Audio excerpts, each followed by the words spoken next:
ஞானத்தின் ஆழம், அர்த்தமுள்ள ஆன்மீகம்.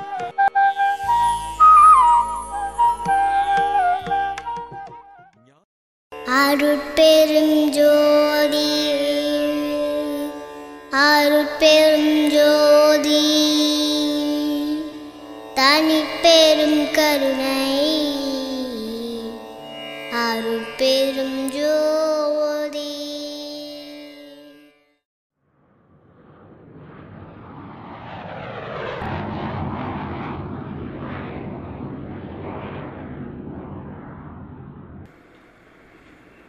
எதில் அனுபவமோ அனுபவி. என்னால் முடியலன்னு கை தூக்கிட்டு போகிறேன். தூக்காதவன் யார் இருக்கிறோம்? இல்லை, ஒரு நாள் இருக்கலாம், 2 நாள் இருக்கலாம். அதுக்கப்புறம் எனக்கு எந்த சுகமும் வேணாயா, எந்த ஒருவும் வேணும், எனக்கு விடியா தூங்கணும். அதுதான் என் சுகம். சொல்ல வைக்கிறான், சொல்லாத வச்சோன்னு அவனே, இன்பங்குதுன்னு அலைய வச்சோன்னு அவனே, என்னால் முடியலன்னு உன்னை அழுக்க வச்சோன்னு அவனே, உன்னை எடுத்து வச்சுக்கிறோன்னு அவனே, எடுத்து விடுறவனும். இதில் நீ எவன்? இதில் நீ யார்? இதில் நீ யாராக இருக்க விரும்புகிற? என்னால் முடியலன்றதில் நீ இருந்து முடியாத போயிட போறியா? முடியாதையும் முடிய வைக்கிறவன் ஒருத்தர் இருக்கிறான், அவங்ககிட்ட போயிருந்து முடியலாமா? சொல்கிறது எதுனா புரியுதா? என்ன புரிஞ்சுது சொல்லுங்க பார்க்கலாம்.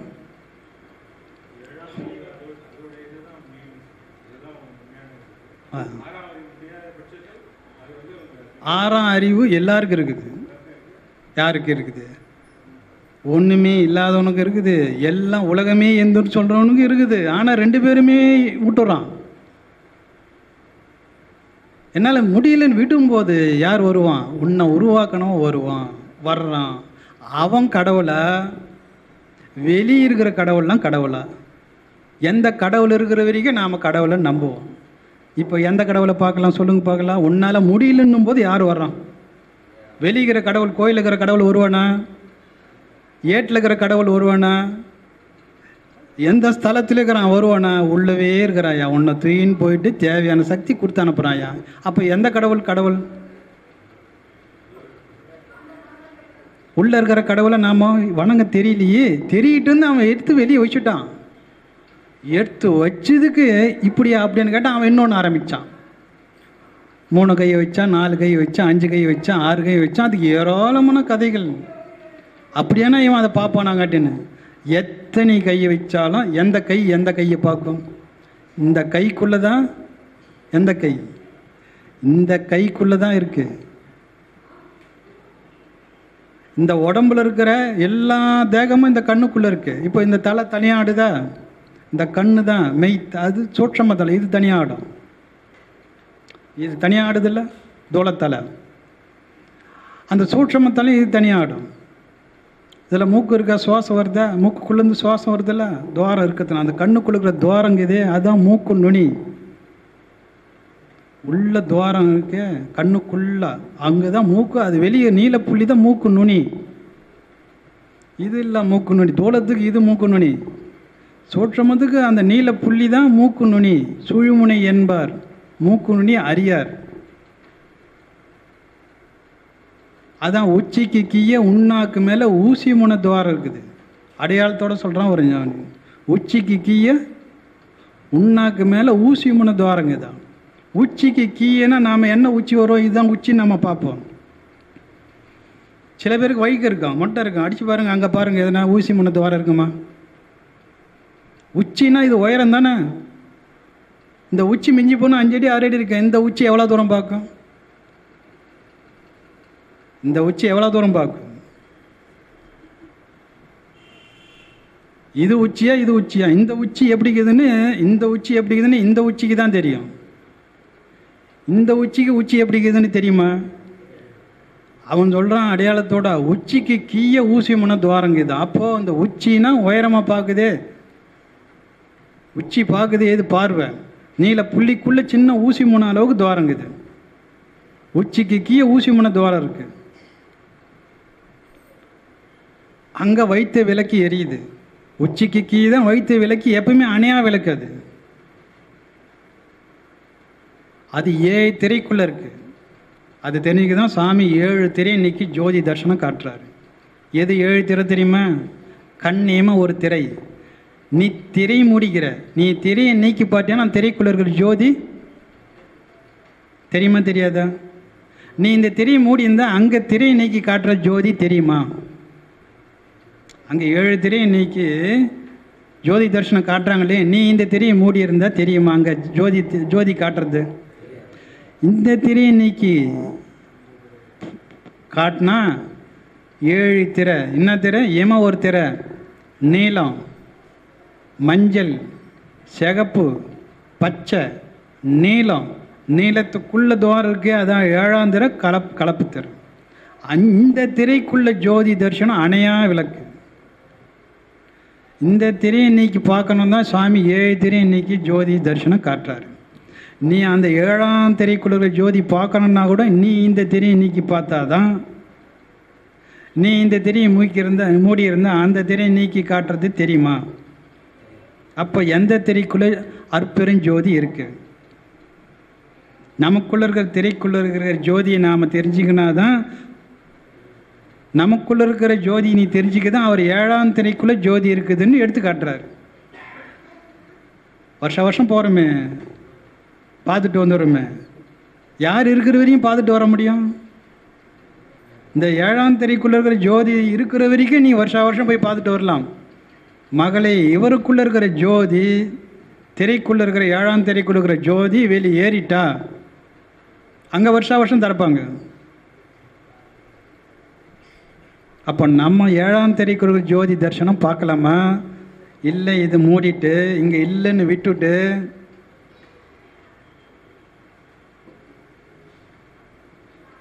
எதை பார்க்கலாம்?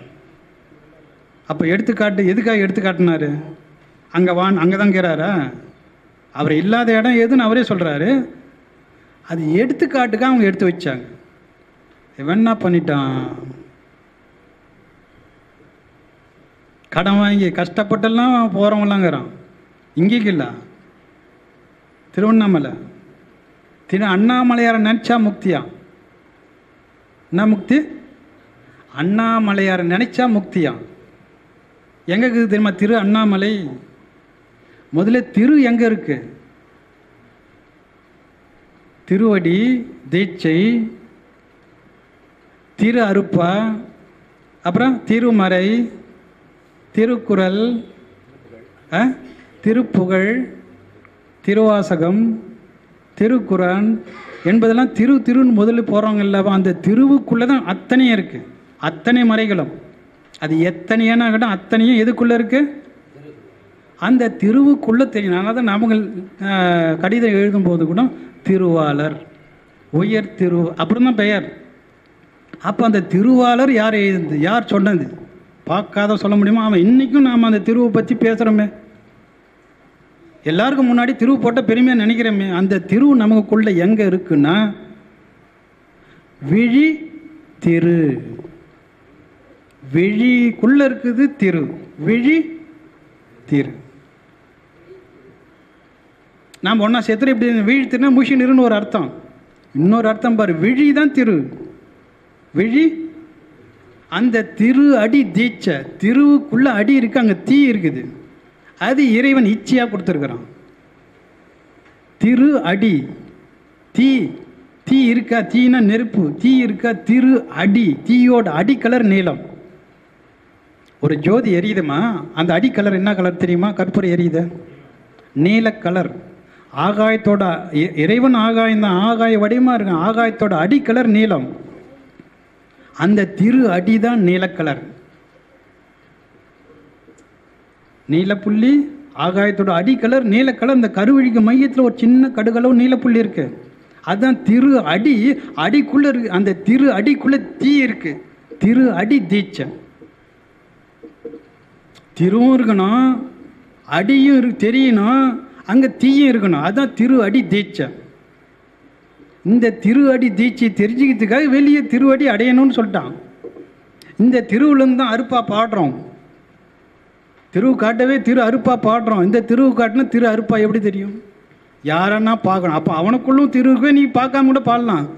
அப்போ முதல்ல எங்கேருந்து வருது? திருவாசகம். இந்த திருவுளம் தான் வருது வாசகம். திருவுளம் தான் வந்தது குரல். குரல், புகழ் அனைத்து எதுலேருந்து வருது? அந்த விழித்திரு. அது தனி திரு. உன் சரீரத்திலே இந்த 5 அறிவில் இந்த கண்ணுன்ற அறிவு மட்டும் தனித்து இருக்கும், ஒட்டி இருக்காது. காதில் அறிவு இருக்குது, அர்த்தம் தான் வரும். மூக்கில் அறிவு இருக்குது, அர்த்தம் தான் வரும். நாக்கு, உடம்பு எல்லாம் அர்த்தம் தான் வரும். ஆனால் இந்த கண்ணில் இருக்கிற அறிவு மட்டும் தட்டாலே கோயை மட்டும் வந்து வரும், லடுக்குன்னு வந்து வெளியே வையும். கண் ஆப்ரேஷன் பண்ணுறாங்களே, ஒரு ஊசி போட்டால் வெளியே வந்துடும். அவன் மேலே இருக்கிற பொறையெல்லாம் எடுத்துகிட்டு மறுபடியும் அப்பிடுவான், இல்லைன்னா எடுத்துடுவான். அது பசியோடு இருக்குது. நான் தான் சிவன். இவன் என்னைக்குன்னா ஒரு நாளைக்கு நான் தான் சிவன்னு தெரிஞ்சுப்பான். அந்த சிவன் எப்படிங்கிறான்? சிவனேனுக்கிறான். நான் தான் சிவன்னு இவன் தெரிஞ்சுப்பான்னு எவ்வளோ காலங்கிறான்? ஒரு தலைமுறை வரைக்கும் காத்துங்கிறான். இவன் எங்கன்னா சுற்றிட்டு வரட்டான், எப்படின்னா செய்துட்டு வரட்டான், நான் தான் சிவன்னு தெரிஞ்சுப்பான்னு சொல்லி அந்த சிவன் எப்படிங்கிறான்? சிவனேனுக்கிறான். எப்படி அவனை சிவனேன்னு விட்டு நாம் அவமாயிடலாமா? இல்லை சிவமாகலாமா? சிவன் எங்கிறான்?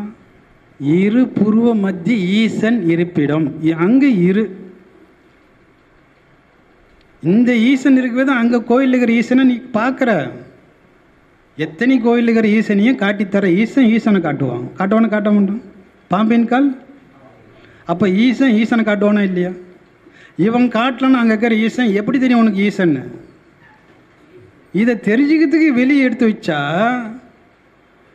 வெளியிகிற ஈசனை பிடிக்கிறமே தவிர அந்த ஈசனை காட்டித்தர இந்த ஈசனை நாம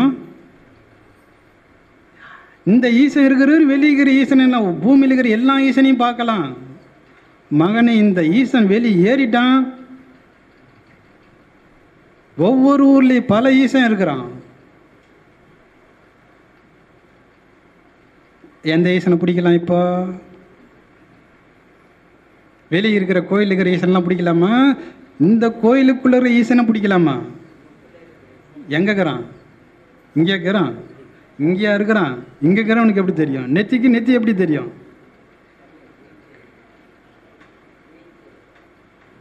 விழியில தான் திரு, விழி தான் இறைவன். நேத்ராலயம். நேத்திரம் ஆலயம். ஆலயம் தான் எவன் இருப்பான்? இறைவன் தானே கேணும். ஆலயத்துக்குள்ளே யார் கேணும்? எங்கே இருக்கிறான்? நேத்திராலயம். ஆலயத்துக்குள்ளே அப்போ கடவுள் எங்கே இருக்கிறான்? கண்ணுக்குள்ளே இருக்கிற கடவுளை நாம் கவனிப்போமா? இல்லை விட்டுட்டு கண்ணிலேருந்து வெளியே காட்டுற கடவுளை நினச்சி கண்ணில் இருக்கிற கடவுளை நாம் காலமாய்க்கொள்ளாமா? நம்பனா நடராஜன், நம்பலையே யமராஜன். நடனம் ஆடிக்கினே இருப்பான். இவன் ஒரு இடத்துல நிற்பானா? நம்பனா நடராஜன், நம்பலை அவனே. அத்தனை பேருமே நம்பாத போகிறோம். அதனால தான் கடைசியாக யமராஜன் வர்றான். நடன சிகாமணியே. மணினா எது? கண்ணு தான் மணி. கண்ணின் மணியே. மணி ஆடும், ஒளி வீசும். இந்த கண்ணுன்ற மணியும் ஆடும், ஒரு இடம் நிற்காது, ஒளி வீசும். நடன சிகாமணியே. குருமணியே. மணி எது தெரியுமா? குரு என்பது நான் இல்ல குரு. குரு என்பவர் யாரு? வழிகாட்டி. புறத்தையும் காட்டினோம், அகத்தையும் காட்டினான். நானா குரு? இது நகல். அசல் யாரு? அசலான குரு யாரு? கண்ணுக்கிற ஒளி தான் அசலான குரு. அவர் தான் மெய் குரு. மெய்யினா சத்தியத்தை காட்டினோம், நிலையை காட்டினோம். சத்திய நிலை எது? ஆகாயம். அந்த சத்திய நிலை ஆகாயம். ஆகாயத்தை காட்டும். அது வாயிற அந்த தேகமாக நம்ம சரீரத்தில் எல்லா உறுப்பும் பெருசாகும். மூக்கு, நெத்தி, காது எல்லாம் பெருசாகும். பிறக்கும் போது இருக்கிற அந்த உறுப்பு, அந்த கண்மணி என்ற பாப்பா, நம்ம தாத்தா ஆகிட்டலாம், பாட்டி ஆகிட்டலாம். அந்த மணி மட்டும், பாப்பா மட்டும் எப்பவுமே பாப்பா தான். ஏன்னா அது உள்ளே இருக்கிற இறைவன் நிலையானவன். எது உள்ளே இருக்கிற? அவன் நிலையானவன். அவன் வாங்குற வீடு எந்த மாதிரி இருக்கணும்? இந்த வீடு நிலையா? நெச்சி சின்னதாக இருந்து, காது மூக்கு எல்லாம் சின்னதாக இருந்து பெருசாச்சு. நிலை இல்லாதவன் நிலையானவன் காட்டுறான். நிலையானவன் நிலை இல்லாத காட்டுறானா இல்லையா?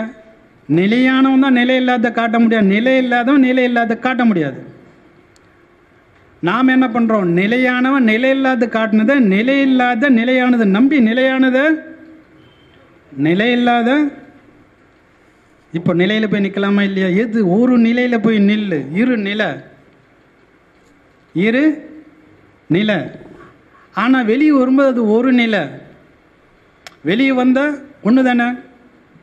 ரெண்டு பக்கம் கண் வந்தால், பார்வை வந்தாலும் அது கடைசியாக வெளியே வரும்போது ஒன்று. அதான் மூணாவது கண், அதுதான் ஞானக்கண். அந்த ஞானக்கண்ணு தான் உன் கண்ணு காட்டும். ஞானம்னா ஒளி, ஞானம்னா அறிவு. காண்பது அறிவு. எப்பொருள் யார் கேட்பினும் காணுதே. எது காணுதே? காண்றத காணுதே, அதான் அறிவு. அறிவை பார்க்க முடியுமா? பார்க்க முடியும். கண்ணில் அறிவுக்கு இது இல்லை. கண்ணில் இருக்கிற அறிவு பார்க்குதா இல்லையா? இப்போ அறிவு பார்க்குமா பார்க்காதா? அறிவை பார்க்க முடியுமா பார்க்க முடியாதா? இப்போ பார்க்க முடியாதுன்னு சொன்னீங்களே, இப்போ பார்க்க முடியுதுன்னு சொல்கிறீங்க. உண்மை. சொல்லித்தர ஆள் இல்லை, காட்டித்தர ஆள் இல்லை. அறிவு என்பது அறிவை காட்டும். அதனால தான் காண்பது அறிவு. அந்த காண்ற அறிவை காட்டுதா இல்லையா? கண்ணில் அறிவுக்குது, மூக்கில் அறிவுக்குது, காதில் அறிவுக்குது, நாக்கில் அறிவுக்குது, தொடு அறிவு. 5 அறிவு சொல்கிற இல்லை. இந்த 5 அறிவில் தன்னை அறிகிற அறிவு எந்த அறிவு? கண்ணில் இருக்கிற அறிவு, காண்பது அறிவு. அது காணும். எதை காணும்? அறிவை காணும். இப்போ அறிவை பார்க்க முடியுமா பார்க்க முடியாது? அறிவு எங்கே இருக்குதுன்னு காட்டாத அறிவா? அறிவதே அறிவாகன்றான். அப்போ அறிவு எங்கே இருக்குதுன்னு காட்டாத அறிவா? அறிவு காட்டுது, அதான் அறிவு. அப்போ அந்த அறிவோடு சேரலாமா? அந்த அறிவை விட்டுட்டு வெளியே இருக்கிற அறிவை பார்த்து அறிவை காட்டுற அறிவை விட்டுடுறோம். இது அறிவா?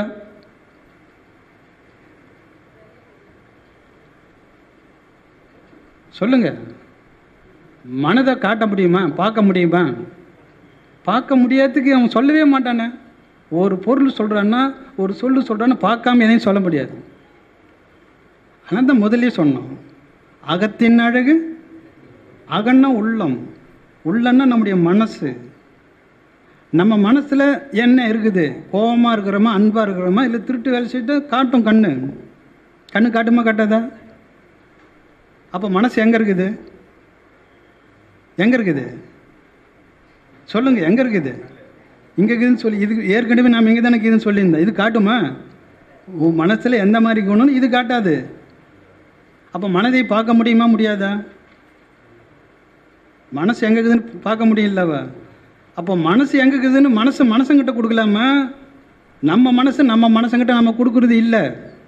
நம்ம அறிவுக்கிட்ட கொடுக்கறது இல்லை. அப்புறம் எப்படி உனக்கு நிம்மதியாக இருக்கும்? நீ வெளியே கொடுத்தா எப்படி நான் நிம்மதியாக இருக்கேன்? உனக்குள்ள அறிவு ஏன் கொடுத்தான்? அறிவு கொடுத்தது அறிவோட சேர்க்கறது அறிவு கொடுத்தானா? அறிவோட சேர்றது அறிவா? தன் அறிவு விட்டு வெளியே இருக்கிற அறிவெல்லாம் அறிவுன்னு சொல்லி தன் அறிவு வெற்றியே இது அறிவா? என்ன அறிவில் புரியுதா? இப்போ சொல்லு, எந்த அறிவோடு சேர்ந்தா ஆனந்தமாக இருக்கும்? அறிவு இருக்கிறது தெரிஞ்சிக்க உனக்கு அறிவு கொடுத்த அறிவை விட்டுட்டான். வெளியிற அறிவெல்லாம் என்ன அறிவு? இவன் என்ன நினைக்கிறான், அவங்க என்ன பார்க்குறான், இவன் என்ன நினைக்கிறான். ஏண்டா இதுக்கா உனக்கு நான்? இது ஒரு அறிவா? இப்போ அறிவு கொடுத்தது எதுக்கு? அறிவே அறியணும், அதான் அறிவு. அப்போ மனம் கொடுத்தது எதுக்கு? நீ வெளியிற மனசு மேலே எதனா ஒன்று மேலே ஆசைப்பட்டாலும் எதனா நினச்சாலும் அது காட்டி கொடுத்துடும். காட்டுமா காட்டாதா? நீ கம்முன்னு மனம் கொடுத்துட்டா வெளியிக்கிறவன் என்ன பார்க்க போகிறான்? அவன் பார்த்து என்ன பார்க்கலாம், உனக்கு என்ன? நீ மனம் மனம் கொடுக்கறது இல்லை. இவன் மனம், அவன் மனம், எத்தனையோ மனம் நினச்சி உயிரை பார்க்க முடியுமா பார்க்க முடியாதா? சொல்லுங்க. உன் உயிர் பார்க்க முடியுமா பார்க்க முடியாதா? சொல்லுங்க. எப்படி காட்டுவேன்? எப்படி பார்ப்பேன்? வாயில் சொல்லிட்டேன். என்னடா இவர் எல்லாம் காட்ட போகிறோம், நாம் முன்னாடி சொல்லிடலான்னு சொல்லிட்டேன். எப்படி உயிரை பார்க்க முடியுமாண்ணா? பார்க்க முடியும். நீங்கள் சரி ரைட்டு, எப்படி பார்க்க முடியும்? உயிரை காட்டு. ஏம்பா நான் இது ரெண்டையும் காட்டினேன்னா உணர்வா சொன்னேன். அறிவை உணர சொன்னேன்னா காட்ட சொன்னேன்னா, மனசை இருக்குதுன்னு காட்டினேன்னா உணர சொன்னேன்னா, காட்ட தானே சொன்னேன். காட்டினல்லவா? உயிரை அறிவை காட்டினா மனசை காட்டினேன். அப்போ உயிரை பார்க்க முடியுமா? பார்க்க முடியாதா? மனசை காட்டி கொடுத்தேன், பார்த்தீங்களா இல்லையா? அறிவை காட்டி கொடுத்தேன், பார்த்தீங்களா இல்லையா? உயிரை பார்க்க முடியுமா? பார்க்க முடியாதா? எப்படி? அதான் 7ஆம் அறிவு எப்படிக்குது? அதான் எப்படி அது சொல்லணும், காட்டுறேன். நான் சொல்கிறேன் பாரு. அதாவது குறிப்போட சொல்லணும். உயிர் போகும்போது பாருங்கள், யாருன்னா சாவும்போது பாருங்கள், யாருன்னா சாவும்போது பாருங்கள். அந்த ஆகாயன்ற நீல புள்ளி சாகும்போது அந்த நீல கலர் சாம்பலாகிடும், உயிர் போயிடுச்சு. ஆகாயம்தான் உயிர், ஆகாயம்தான். அந்த ஆகாயம் இப்போ எல்லாருக்குள்ளே இருக்கு. உயிர் போயிட்டோம், கண்ணை நீக்கி பாருங்க, நீல கலர் இருக்கு, ஆகாயம் இருக்கு. அப்போ உயிரை பார்க்க முடியுமா? அந்த உயிர் தான் கடவுள், அந்த உயிர் தான் ஆத்மா, அந்த உயிர் தான் இயற்கை, அந்த உயிர் தான் ஆகாயம். அதுதான் ஆகாசம் பிரகாசம். அப்போ ஆகாயம் இருக்கிறதுல கொடுத்தா வளருமா? நாம் ஆகாயத்தை வெளியே விட்டுறோமே. கடவுள் இருக்கிற இடத்துல விட்டு கடவுள் வெளியே தேடுறோமே. கடவுளை திட்டணுமா இல்லையா? திட்டுறான். ஏன் திட்டுறான்? திட்டுவான். ஏன் திட்டுவான்? கடவுள் இருக்கிறத விட்டு இல்லாத இடம் தேடி, இருக்கும் இடத்தை விட்டு எங்கெங்கயோ தேடி அலைகிறார். அவர் ஏதோ அதையும் அவனே பாடுறான், அதையும் அவனே பாடுறான், பாட வைக்கிறான். அப்படியானா இவன் கேட்டு தெரிஞ்சுப்பானா? இப்போ எந்த கடவுளை நாம் கடவுள் நம்பலாம் சொல்லுங்க? இப்போ எந்த கடவுள் இருந்தால் எல்லா கடவுளையும் பார்க்க முடியும்? எந்த கடவுள் இருந்தால் நாம் வணங்க வேண்டிய கடவுள் எந்த கடவுள்? உள்ளே இருக்கிற கடவுள் உள்ள மட்டமாக இருப்பான், வெளியும் வருவான். வெளியே வரும்போது நாம் தெரிஞ்சுக்கணும். அதான் தரிசினை. சாமி தரிசனம் சொல்ல தரி சினை. சினைக்குள்ள இறைவனை தரிசிக்கணும். தரி சினை. சினை எது தெரியுமா? சினைனா அம்மாவோட கரு அறை. கண் இமை தான் அம்மாவோட கரு அறை. பார்க்குற பார்வையை பார்த்துட்டு சினையால் மூடிடணும், திரையால் மூடிடுறோம். இப்போ வெளியிற சாமி பார்த்துட்டு கண்ணையா மூடுறோம்? சாமி பார்க்குறோம், சாமி பார்த்துட்டு அப்படியே கண்ணை முடிக்கிறையா? அந்த சாமியோட உருவம் அப்படியே மனசுக்குள்ளே இறங்கிட்டோம். நாம் இன்னொரு வாட்டி போய் பார்க்க வேண்டிய அவசியமே இல்லை. வெங்கடேஷ் பெருமாள் எப்படி ஒரு முறைப்பார், மீனாட்சி அம்மா எப்படின்னு ஒரு முறைப்பார், ஐயப்பன் எப்படியும் ஒரு முறைப்பார். பார்க்குறவர் அவரே பார்த்துட்டு கண்ணை முன்னா அந்த ஐயப்பனோட உருவம் தானா மனசில் தெரியும். அப்போது வெளியே இருக்கிற கடவுளை காட்டி தரவர் உள்ளே இருக்கிற கடவுள் தானே வெளியே இருக்கிற கடவுளை காட்டுறாரு. அப்போ உள்ளே இருக்கிற கடவுளை பார்க்க என்ன பண்ணோம்? மூடணும். அப்போ மூடும்போது என்ன ஆகிடும்? வெளியே பார்க்குற காட்டின கடவுள் வெளியே காட்டுவாரா? கண்ணை மூட்டா எத்த காட்டுவார்? காட்டுறவரை காட்டுவார். ஆனால் தான் பார்க்குறவன் தான் பார்ப்பான். நிறைய பேர் சொல்லுவான், போயிட்டு வரும்போது பார்க்கலாமா? பார்க்கலாம். இப்போ எப்படி பார்க்குறவனை பார்க்கலாமா? இல்லை பார்க்குறவனை பார்க்காம போகலாமா? பார்க்கலாமா? பார்க்க வேணாவா? எதை பார்க்கலாம்? பார்க்குறவன் தான் பார்ப்பான். அதனால தான் நிறைய பேர் பார்க்கலாமா? பார்க்கலாம், வட்டமா அப்படின்னு சொல்லிப்பான். அந்த பார்க்குற இடத்துல தீ இருக்குது, ஆனால் தான் தீ பாப்பா இருக்கிற இடத்துல தீ இருக்கா? அப்போ எங்கே இருக்கணும்? பாப்பாத்தி கூடவே இருக்கணும். வெளியே வரலாமா? வர்றோமே. அப்போ எப்படி அந்த அம்மா இருப்பாங்க? அந்த அம்மா போயிட்டா இவங்க தான் அம்போ. இப்போ எப்படி இருக்கலாம்? யார் கூட இருக்கலாம்? இது அத்தனையும் எடுத்துக்காட்டி வெளியே பார்த்துட்டோம். அத்தனையும் இவர் தான் எடுத்து காட்டுறாரு. எடுத்து காட்டினவனு எடுத்துக்கணுமே தவிர எடுத்து காட்டுறவனு எடுத்து விட்டோம். இப்போ எடுத்து காட்டலாம், எடுத்து காட்டுறது தான் இப்போ நம்ம வேலை. வெளியே எத்தனை தத்துவம் இருந்தாலும் அத்தனை தத்துவமும் இவரால் தான் எடுத்து காட்டுறோம். ஏற்கனவே நிறைய சொல்லிட்டோம். அதனால தான் நாம் அதெல்லாம் ரொம்ப போகாமல் ஒரு முக்கியமானதை எடுத்து போடுறோம். நம்முடைய டிவிடி 3 டிவிடி இருக்குது. அதில் எல்லா கடவுளையும் என்ன கடவுள், சிவனுடைய பெயர், கண்ணபரமாத்மனுடைய பெயர் அத்தனையும் அதில் இருக்குது, எடுத்து காட்டியிருக்கிறோம். பிள்ளையாருடைய பெயர், பிரம்மாவோட பெயர், முருகருடைய பெயர், மீனாட்சி, காமாட்சி, விசால அத்தனை கடவுளும் கண்ணுக்குதுன்னு எடுத்து காட்டிகிட்டே இருக்கோம் 3 டிவிடியில். அதனால் நாம் அதை எடுத்து சொல்லலை. அப்போ எந்த கடவுள் இருந்தால், எந்த கடவுள் வேணும், காப்பாற்றுற கடவுள் வேணும். தினமும் காப்பாற்றிங்கிற கடவுள் எங்கே இருக்கிறான்? உயிராக இறைவன் இருக்கான். அந்த கடவுளை நாம் காப்பாற்றிக்கலாமா இல்லை கைவிட்டுள்ளாமா? எப்படி காப்பாற்றணும்? கையை திறந்த கை விட்ட கடவுளை கையில் கெட்டியாக பிடிச்சிக்கினே கடவுளை கெட்டியாக பிடிச்சிக்கலாம். கை விரிச்ச கடவுள் விரியமாயிடுவான். அவன் விரியமாக எந்திரம் தடமாடிடும். எந்திரம் வேலை செய்யாது, மந்திரம் வேலை செய்யாது, தந்திரமும் வேலை செய்யாது. யார் போனா? ஏழாம் அறிவுன்ற அறிவு வெளியேறிச்சு. இறைவன் வெளியேறினா உன் எந்திரம், தந்திரம், மந்திரம், நாடு, பற்று, பாசம், அன்பு, நேசம் அத்தனையும் எனக்கு வேணாம், என்னை விட்டுறான்னு சொல்லிடும். இவன் இருந்தால் எல்லாம் இருக்கும். அப்போ நாம் யாரை பிடிக்கலாம்? ஏழாம் அறிவுண்டு வேலை செய்சோமா, பகலில் வெளியே பார்த்தோமா, வேலை வச்சா அடுத்த வினாடி எதை பார்க்கணும்? கண்ணை மூடு. இந்த ஆட்டெல்லாம் என்ன ஆண் பொம்மையாகவும் பெண் பொம்மையும் ஆக்கி நாங்கள் ஒரு சின்ன வயசில் பொம்மை விளையாடின மாதிரி நீ எங்களை வச்சு விளையாட்டிங்கிறீ, அப்புறம் நீ எதுக்கு இட்டுக்கிறேன்? ஒன்றாவது ஆயுஷம் போலாமே இவர் கேள்வி. இந்த கேள்விக்கு என்ன பதில் தெரியுமா? இப்படி நாம் நினச்சிருந்தா இப்போ நாம் இந்த உடம்பு எதால் இருக்குது தெரியுமா? மண்ணால் இருக்குது. இந்த உருவம் எல்லாம் எதால் உருவாச்சு? எப்படி மண்ணு தெரியுமா? மண்ணில் விளைஞ்ச உணவு. 84 லட்சம் ஜீவராசிக்கு உருவம் இருக்க காரணமே மண்ணு தான். மண்ணுனா மண் இல்லை, மண்ணில் விளைஞ்ச உணவு. இப்போ அந்த மண்ணு ஏழாம் அறிவாக ஆகணும். அதை தூக்கி இந்த எந்திரத்தில் போட்டால் ஏழாம் அறிவு தானாக ஆகிடும். இல்லைன்னா அது மண்ணாகவே இருக்கும்.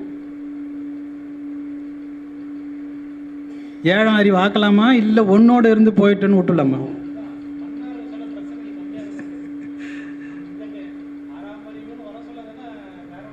இப்போ பிரச்சனை தீர்க்கிறதுக்கு தானே இதுவும் வருது. இப்பவும் இதுவும் பிரச்சனை தான். பிரச்சனை தீர்க்கிறதுக்கு ஒரு பிரச்சனை.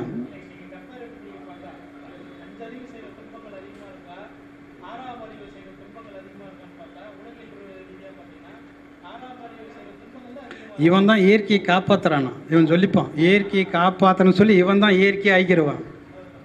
இவன் இயற்கையை காப்பாற்றுறானா? மற்ற எல்லா ஜீவராசியும் இயற்கையோட வாயும்.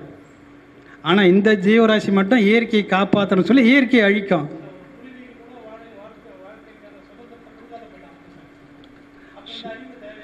நாம் வாழ்ந்ததே காட்டில் தான். இப்போ நாடு இல்லை, இது ஏற்கனவே காடாந்தது தான் இங்கே. அப்போ எத்தனை ஜீவராசி வாழ்ந்திருக்கான்?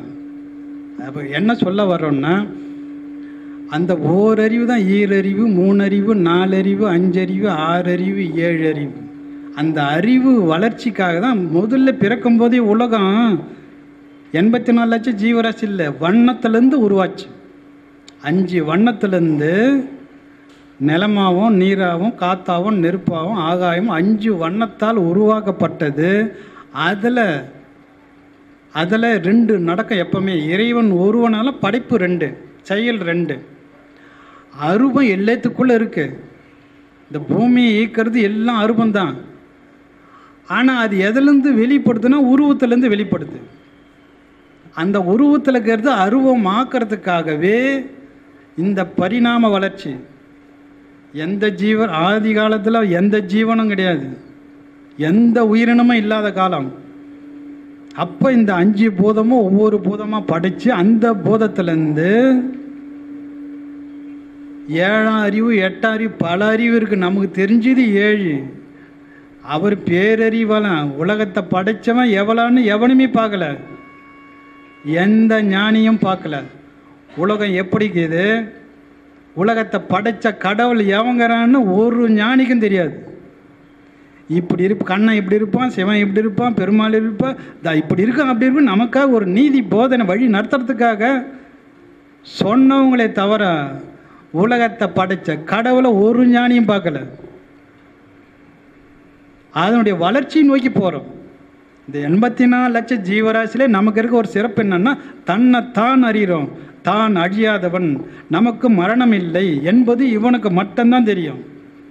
மரணம் இல்லாமல் ஆவது எப்படின்னு இவனுக்கு தான் தெரியும். ஆக இது அத்தனையும் என்னன்னா பரிணாம வளர்ச்சி. அந்த மண்ணு தான் இப்போ 7ஆம் அறிவாக மாறணும். அதுக்கு இந்த எந்திரம், அதுக்கு 2 அறிவு 3 அறிவு 4 அறிவு 5 அறிவு 6 அறிவு 7 அறிவு 7 அறிவு 8ஆம் அறிவு சாப்பிடும். அறிவு வளர்ச்சிக்காக இந்த அறிவெல்லாம் அவன் ஒன்று ஒன்றா கொண்டு போகிறான். அதனால் என்னன்னா இது என்னைக்கும் நிரந்தரம் இல்லை, தூக்கி போட்டால் மாறிடும். மாறத்துக்கு தான். அதை பாரு, மண்ணில் கிட்ட தூக்கி போட்டால் இது ஆறாச்சு, அதே மிருகம் சாப்பிட்டா மிருகமாச்சு. அந்த மிருகத்தை இன்னொரு மிருகம் அழிக்கும், அந்த மிருகம் இன்னொன்று அழிச்சு கடிச்சா இது எங்கே போய் சேரும்னா ஏயில் போய் சேரும். மண் உலகத்தில் வாயறதெல்லாம் 6. ஆனால் தான் மண் உலகத்திலே உயிர்கள் தான் வருந்தம். வருத்தத்தை கண்ணூரை பார்த்தோம், செவியூரை கேட்டோம்.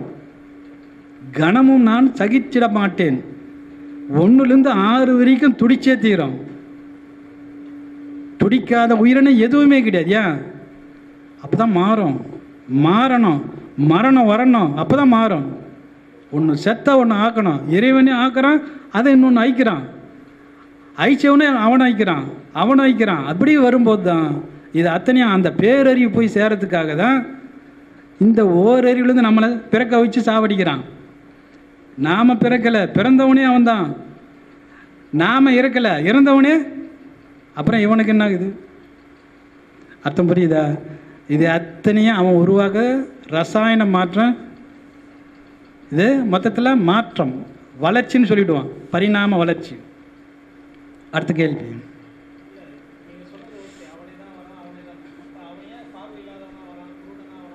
பார்வை இல்லாத எவனோ ஒருத்தர் விதி விலக்கு மாதிரி எல்லாருக்கும் இல்லை. அந்த பார்வையில் கூட தன் பார்வை பார்க்கறதுக்கு அது கூட எவனுக்கோ தான் வரும். இப்போ நாம் வெளியிற உருவத்தெல்லாம் பார்க்குறோமே தவிர உருவத்தை காட்டுற கண்ணை பார்க்குறோமா? ஏன்?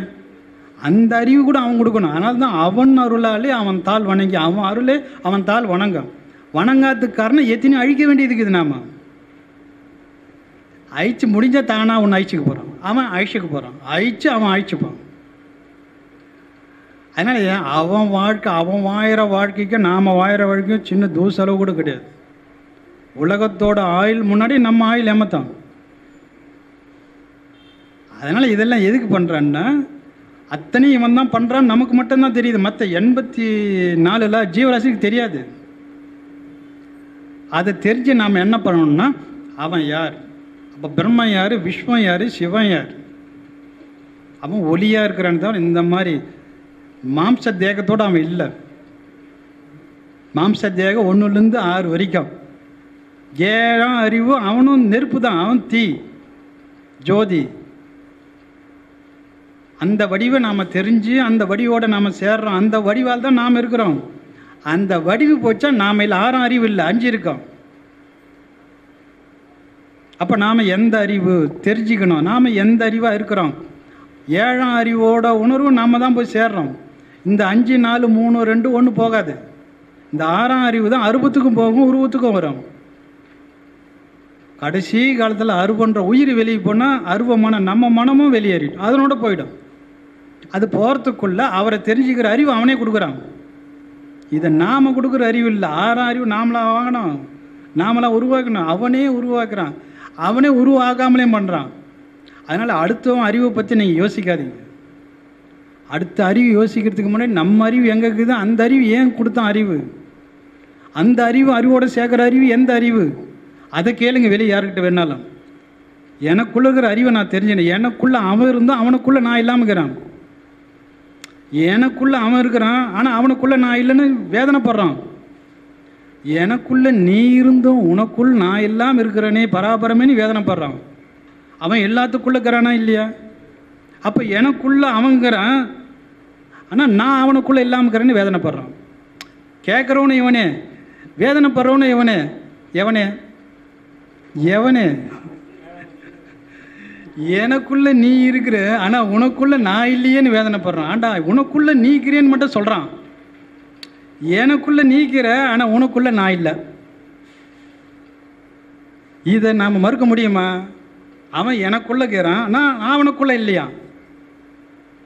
ஒரு அரசன் தண்டோரை போட்டான். அடே கடவுளை அவனா காட்ட முடியுமான்னு தண்டோரை போட்டுக்கினே போகிறான். ஒரு ஓரமாக போயிட்டு அங்கே ஒரு குடிசையில் ஒரு சாமி உட்காந்துக்கிறான். என்னடா தண்டோரைன்னா, கடவுளை காட்ட முடியுமா? நான் பைசா தான், நீ தண்டோரை போகிற. கடவுளை காட்ட முடியும், பார்க்க ஆளுக்கு இதை கேட்டுறான்ட்டான். கடவுளை காட்ட ஆளுக்கு இது, பார்க்க ஆளுக்கு இதை தண்டோரை போடான்ட்டான். இவன் இப்படி தண்டோரை போட்டு போகிறான். அரசனுக்கு போய், ஏண்டா கடவுள் காட்ட தெரியுமா போடுறான்னா, கடவுளை பார்க்க முடியும், பார்க்கறதுக்கு எவனும் கேட்றானா கேளுன்றேன். அவன் நீ இப்படி கடவுளை காட்ட முடியுமா நீ போட சொன்ன. அவன் கடவுளை காட்ட முடியும், அவனை பார்க்க முடியுமான்னு கேட்க சொல்கிறான். வாடா போகலாம் விட்டான். இல்லை அவனை இட்டான்ட்டாங்க. வாடா, என்னடா கடவுளை காட்ட முடியுன்ட்டு எங்கே இருக்கிறான் கடவுள் தெரியுமான்னா, கோப்புற தூரத்திலே இருக்கிறான்டான்ட்டான். எந்த தூரத்தில் இருக்கிறான்? ஒருத்தனை கூப்பிட்றான்னா பார்க்காம கூப்பிட முடியுமா? ஒருத்தனை கூப்பிட்றான்னா பார்க்காம கூப்பிட முடியுமா? அப்போ எங்கே இருக்கிறான் கடவுளை? பார்க்குற தூரத்தில் இருக்கிறன்னு சொல்லலை, கூப்பிட்ற தூரத்தில் இருக்கிறான்னா. இப்படியெல்லாம் நம்மளை போட்டு மாற்றிடுவான். குறிப்பு எடுத்துக்கணும். அடே, கூப்பிட்ற தூரம்னா பார்க்கறவே தான் நம்ம கூப்பிட்றோம். அப்போ பார்க்குறதுல இருக்கிறான் கடவுள். பார்க்குற தூரத்தில் இருக்கிறவனை பார்க்கலாமா? கூப்பிட்ற தூரத்தில் இருக்கிறவனை கூப்பிடலாமா? கூப்பிடவானவா? கூப்பிட்ற தூரத்தில் கடவுள் இருக்கிறான் சொல்லிட்டான். அப்போ கூப்பிட்ற தூரம்னா யார்? பார்க்குற தூரம் இருந்தாலும் கூப்பிட முடியும். அப்போ பார்க்குற இடத்துலேயே கடவுள் இருக்கிறான். பார்க்க முடியுமா? பாரு.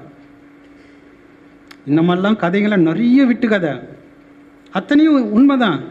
இது எல்லாம் வெளியே கதையாக போயிடுச்சு. அடுத்த கேள்வி.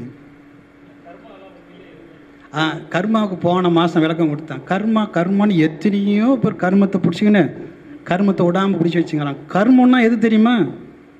பசியே ஒரு கர்மம். பசி இல்லை, அதுவே பெரிய, அதுதான் முதல் கர்மம், அதுதான் பெரிய கர்மம். அந்த பசி கர்மத்தால் தான் பல கர்மம் நம்ம பண்ணுறோம். பொய் சொல்கிற கர்மம், வேலை செய்கிற கர்மம், பாசம் பந்தம், எல்லா கர்மம் எதால இருக்குது?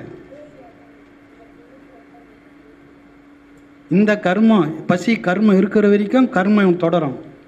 பசி கர்மத்தையும் கொடுத்தான், அன்னத்தையும் கொடுத்தான் இல்லவா?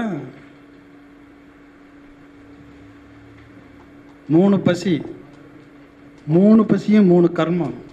ஒரு பிறந்த குழந்தைக்கு உடல் பசி, அதுக்கு ஒரு வாய் கொடுத்தானே. வாயில் உணவு போட்டால் பசி தீரும். வேறு எந்த வாய் வழி கொடுத்தாலும் பசி தீருமா? உடல் பசி. அடுத்தது காம பசி, அதுக்கு ஒரு வாய் கொடுத்தா அதுக்கு ஒரு. 3வது ஞான பசி. மனம் நிம்மதி இல்லாமல் அலையுது. எப்போ 60க்கு மேலே 50க்கு மேலே இந்த பசி வரும். என்ன பசி? ஞான பசி. அதுக்கும் ஒரு வாய். எந்த வாய்? இதுதான் ஆலவாய் கண்ணா. அதுக்குள்ள இருக்கிற ஒலி இருக்கே, அதுதான் அதுக்கு உணவு. அதுக்கு எத்தை தின்னு உயிர்வாயும், அது அத்தையே தின்னு உயிர்வாயும். நாம் அவர் கொடுக்காத அந்த இறைவனுடைய உணவை வெளியே கொடுத்துட்றோம்.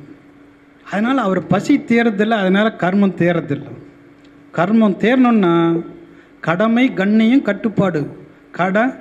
கடனா உடம்பு, கண்ணு தான் கண் ஈயம், அதுலேருந்து வருதே ஒலி, அதுதான் கட்டுப்பாடு. அந்த கட்டுப்பத்தியே பாடணும். அதில் இருக்கிற ஒலி அவருக்கு உணவு கொடுக்கணும். அதனால தான் இறைவனுக்கு நாம் சூடாக ஒலியாக ஏன் படைக்கிறோம்? சூடத்தை படைக்கிறோம், சூடான உணவை படைக்கிறோம். அவருக்கும் அந்த உணவு தான். அப்போ கண்ணுக்கிற ஒலி எவ்வளோ சூடு, எவ்வளோ நெருப்பு. ஆனால் நாம் அவருக்கு படைக்கிறதே இல்லையே, அவர் பசி தீர்க்கிறதே இல்லையே. அப்போ எப்படி மன நிம்மதியாக இருக்கும்? பசி தீர்ந்தாதானே நிம்மதி. எந்த பசி? மனசோட பசி. தூங்கும்போது தீர்ந்து போச்சே. தூங்குற வரைக்கும் நமக்கு மன வேதனைக்கு இது, உடல் வேதனைக்கு இது, பல வேதனைக்கு இது. கர்மம் தானே. தூங்கிட்டா உடம்புல இருக்கிற நோய் எங்கே, மனசில் இருக்கிற நோய் எங்கே, எத்தனை பிரச்சனை இருக்குது, எத்தனை இன்பங்கள், ஒன்றுமே இல்லையா? ஏன்? நீ அவனுக்கு உணவாயிட்ட. அப்போ உனக்கு எந்த நோயும் இல்லை. உடல் இருக்குதா, உயிர் இருக்குதா, மனம் இருக்குதா, இரவா பகலா, ஏன் தெரியல? நீ அவனாயிட்ட. அவனே உன்னை இழுத்தும் போகிறான். அப்போ நான் அவனுக்குள்ள, எனக்குள்ள அவன் இருக்கான், அவனுக்குள்ள நான். எப்போ பத்திரிக்கையா பாடலையா என்ன சொல்கிறாரு? எனக்குள்ள நீ இருந்தும் உனக்குள்ள நான் இருப்பது எக்காலம் பராபரமே. அப்போ எனக்குள்ளன்றது எந்துன்றது எங்கே இருக்குது தெரியுமா? கண்ணுந்த வருது பார் ஒலி. இது என்னது, இது என்னது இல்லை, எனக்கு இது வேணும், எனக்கு இது வேணாம். அப்போ எல்லாம் எண்ணுது தானே. அப்போ எண்ணுதுன்னு சொல்லுது பார் பார்வை. அதுக்குள்ளே அவங்கிறான், எனக்குள்ள நீ இருக்க. கண்ணுலேருந்து வருது பாரு ஒலி, அது எண்ணுது தான். நான் நினச்சேங்கிறேன், ஆமாம் எண்ணுது தான். அதுக்குள்ளே நீ இருக்க, எனக்குள்ள நீ இருக்க, உனக்குள்ள நான் இருப்பது எக்கால். புரியுதா? புரியலையா? இதில் யார் புரிஞ்சது சொல்லுங்க பார்க்கலாம். இந்த ரெண்டே வார்த்தை, எனக்குள்ள நீ இருக்க, எனக்கு. அப்போ எந்துன்றது எங்கே இருக்குது, எதுலேருந்து வருது? எந்துன்னு கண் பார்வை வழியாக 3 ஆசை வருதா இல்லையா? இந்த இடம், இந்த உருவம், இந்த உணவு, இந்த உருவம், அதான் இந்த செயல், அல்ல எல்லாத்துக்கும் எந்துன்னு வரும். இதெல்லாம் கூட வரும். இதை விட அதிகம் இதில் தான். எல்லாத்துக்கும் நானுன்னு வர்றது எது தெரியுமா? கண்ணு தான் எல்லாத்துக்கும் நானுன்னு வரும். ஒரு சைஸ பொருள், உருவம், சகல ஜீவராசியும் பார்க்குறது எல்லாத்துக்கும் நானுன்னு எது வரும்? அப்போ எந்துன்னு வருது வெளியா. எனக்குள்ளந்தான் நீ இருக்க, எனக்குள்ளேருந்து நீ வர்ற, ஆனால் உனக்குள்ள நான் இருப்பது எக்காலம். அப்போ எனக்குள்ள நீ அவர் இருக்கிறாரு இல்லையா? வெளியே வர ஒளிக்குள்ளே அவர் இருக்கிறார், ஆனால் நானுங்கிறாதில்ல, ஆனால் அதுக்குள்ளே அவர் இருக்கிறாரு. அப்போ எனக்குள்ள நீ இருந்தோம், உனக்குள்ள நான் இருப்பது எக்காலம். அர்த்தம் புரியுதா? எனக்குள்ள நீ இருக்க, ஆனால் உனக்குள்ள நான் இல்லை. எனக்குள்ள நீ இருக்க, ஆனால் நான் உனக்குள்ள. அப்போ உனக்குள்ள நான் இருப்பது எக்காலம். அது எப்பன்னா 4 வகையான வாழ்க்கை வாழணும். ஒரு வயசுலேருந்து 25 வயசு வரைக்கும் கல்வி கற்கிற வயசு. 25க்கு மேலே திருமணம் செய்யணும், கிரகஸ்தனாக வாழணும். எது வரைக்கும்? நாம் பெற்ற பிள்ளைகளை, பொண்ணோ பிள்ளைகளை திருமணம் செய்து கொடுக்குற வரைக்கும் இல்லறத்தில் இருக்கணும். கல்யாணம் பண்ணி பிள்ளைகையில் அந்த பொறுப்பை கொடுத்துட்டோமானா, கல்யாணம் பண்ணிட்டீங்களா பிள்ளைங்களுக்கு, பொண்ணுங்களுக்கு கொடுத்துட்டு விற்ப நீ எங்கே இருக்கணும் தெரியுமா? வானப்பிரஸ்த வாழ்க்கை.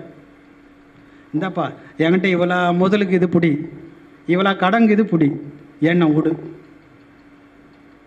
அப்போ தான் நாம் நமக்குள்ளே இருக்கிறவன அவனுக்குள்ளே நாம் இருக்க முடியும். எனக்குள்ளே அவர் இருந்தோம், உனக்குள்ளே நான் இருக்கல. ஏன்னா நாம் எப்போ யாருக்குள்ளே இருக்கிறோம்? குடும்பத்துக்குள்ளே இருக்கிறோம். அவனுக்குள்ளே எப்படி இருக்க முடியும்? அது இருக்கிறதுக்கு வழி உண்டு பண்ணுறான். எப்போ நம்ம புள்ள நமக்கு மேலே வந்துடுறான். நீ உங்ககிட்ட வாங்கந்து போ, இப்போ நீ அவங்ககிட்ட வாங்குற சூழ்நிலை வந்துடும். வருமா வராதா? நீ கொடுத்தது போக அவன் கொடுக்கறதுக்கு வரும். அப்போ நீ என்ன பண்ணணும்? அப்பா நான் கொடுத்துட்டேன், இனிமேல் என்ன கொடுத்த அப்பா கிட்ட நான் போய் சேரணும். என்கிட்ட இவ்வளோ முதலுக்கு இது இவ்வளோ கடங்குது பிடி. தனிமையான ஒரு இடம், ஒரே வேலை தான். நீங்கள் மந்திரம் இயந்திரம் தந்திரம் ஒன்றும் பண்ண வேணாம். உட்காந்துக்கோ படுத்துக்கோ, எப்படினாலும் செய், கண்ணை மூடி நேரு. இதில் எதனா சிரமம் இருக்குதா? சப்பாங்களை போட்டுக்கோ, காலை நீட்டிக்கோ, சோபாவில் உட்காந்துக்கோ, படுத்துக்கோ, எப்படின்னு ஒன்றே ஒன்று. வாயை மூடி. எந்த வாய்? இந்த வாய் இல்லை, ஆலவாய், கண்ணனை மூடு. மந்திரமாவது நீர், வானவராவது நீர், ஆலவாயும் திருநீர். அங்கே தீ இருக்கா, அங்கே நீர் இருக்கா? இந்த திருநீர் அணியணும். நீ மகனே இமையை திறந்த அந்த நீர் விரயம். தீ நீர், திருநீர் எது? நாம் என்ன நினைக்கிறோம்? அந்த தீயில் சுட்ட அந்த நீரையும், அந்த நீர் பட்டப்பட்டி அடிச்சா விட அவனுக்கு வேதனைக்குது. வெண்துயர் தீர்ப்புது நீர்.